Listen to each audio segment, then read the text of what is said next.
हक, आ गए आप। दरवाज़ा खोलते ही पति निखिल को खड़ा देखकर सोनम चहकते हुए बोली, हाँ आ गया, तभी तो सामने खड़ा हूँ। निखिल भी शरारत से बोला तो सोनम हंस पड़ी। अंदर आते ही सामने बैठक में बैठी हुई शोभा जी की बेटे को देखकर वापस आकर बोली, आ गया तू। कैसी रही तेरी मीटिंग? अच्छी रही माँ। हमें घूमने के लिए भी काफ़ी वक्त मिल गया था, इसलिए दिल्ली की मार्केट से भी चला गया था। निखिल बोला, अच्छा, क्या लाया वहाँ से? वहाँ की साड़ियाँ तो बहुत मशहूर है ना? सोनम खुश होते हुए बोली, हाँ हाँ, मेरे सभी दोस्त ने अपनी अपनी पत्नियों के लिए साड़ी ली तो मैंने भी ले ली।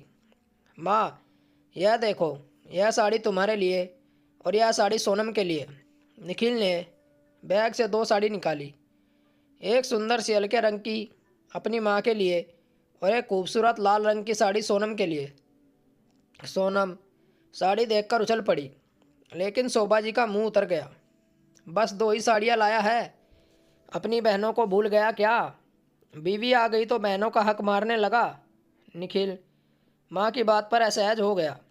माँ, नीलम दीदी और सुमन दीदी के लिए तो अभी कुछ दिन पहले ही त्योहार का शगुन गया था, इसलिए तो क्या हुआ सुन ले बेटा। जब तक मैं जिंदा हूँ अपनी बेटियों के साथ पक्षपात नहीं होने दूंगी। आगे से घर में जो चीज़ बहू के लिए आएगी तो मैं हमारी बेटी के लिए भी आएगी। आखिर उनका भी अपनी भाई की कमाई पर कुछ हक बनता है। सास की बहस सुनकर सोनम की सारी खुशी रफू चक्कर हो गई। निखिल का भी मन बुझ गया। कुछ दिनों बाद सोनम और निखिल की शादी की सालगिरह थी। निखिल सोच रहा था कि सोनम को कोई अच्छा सा उपहार दे जो यादगार हो।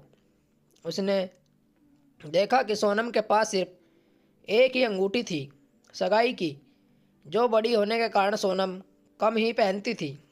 निखिल ने एक सुंदर सी अंगूठी सोनम के लिए बनवा ली। सालगिरह वाले दिन जब निखिल ने सोनम को रिंग गिफ्ट की तो शोभा जी से बर्दाश्त नहीं हुआ। निखिल, तू बहू के लिए चुपचाप गहने बनवा लेता है और मुझे बताता भी नहीं। अभी शादी में तो पूरा सेट चढ़ाया था, फिर इतनी जल्दी और गहनों की क्या ज़रूरत पड़ गई? अरे, सिर्फ अपनी बीवी के बारे में ही सोचता रहता है, जैसे तेरी माँ बहनें तेरी कुछ नहीं लगती। मैंने कहा था तुझसे कि घर में कोई चीज़ आएगी तो मेरी बेटियों के लिए भी आनी चाहिए। आखिर उनका भी इस घर पर हक है। अपनी माँ की इस जिद पर निखिल और सोनम स्तब्ध थे। यह भला किस घर का नियम है कि पति अपनी पत्नी को कोई उपहार भी नहीं दे सकता? उस दिन के बाद निखिल सोनम के लिए कुछ लाना चाहता तो सोनम मना कर देती थी। घर में कलेश से अच्छा था वह बिना उपहार के रह जाए। कुछ दिनों बाद सोनम की बड़ी ननद नीलम अपने मायके आई। शोभा जी अपनी बेटी को देखकर फूली नहीं समा रही थी। नीलम के गले में नई सोने की चैन देखकर शोभा जी पूछ बैठी, बेटा, इस चैन की कढ़ाई तो बहुत सुंदर है, नई लग रही है। हाँ माँ, अभी कुछ दिन पहले ही नई बनवाई है। आपके दामाद को इस बार बोनस मिला था तो उन्होंने दिलवा दी। ननद की बात सुनकर सोनम झट से बोली, दीदी, तब तो जीजा जी का दोगुना खर्चा हो गया होगा। सोनम के सवाल पर शोभा जी और ननद हैरान से उसका मुंह देखने लगी। दोगुना खर्चा? वह क्यों भाभी? नीलम ने पूछा। दीदी, आपके ननद के लिए भी तो जीजा जी ने चैन बनवाई होगी ना? क्या बेकार की बातें कर रही है तू बहू? ननंद को आए दिन कोई सोने की चैन देता है क्या? शोभा जी सोनम को झिझकते हुए बोली। हाँ भाभी, भला ननंद के लिए चैन क्यों बनवाएंगे? उनको जो कुछ देना था शादी में दे दिया। अब ननंद के जेवर बनवाने की जिम्मेदारी उसके पति की है, उनके भाई की नहीं। नीलम चिढ़ते हुए बोली, अच्छा दीदी, लेकिन मम्मी जी तो कहती है कि बहनों का हक पत्नी के बराबर होता है। घर में कुछ भी आए तो बेटियों का उसमें बराबर का हिस्सा होता है। सोनम की बात पर नीलम अपना माँ का मुंह देखने लगी। शोभा जी नज़रें चुरा रही थी।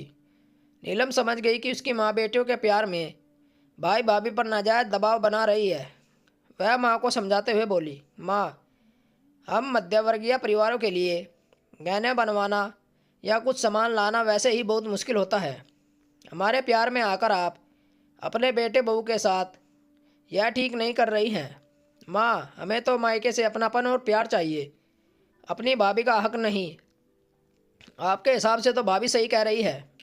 मुझे भी अपनी चैन के साथ अपनी ननद के लिए भी एक चैन बनवानी चाहिए थी, चाहे उसके लिए आपके दामाद को अपनी हैसियत से ज़्यादा खर्च क्यों ना करना पड़े।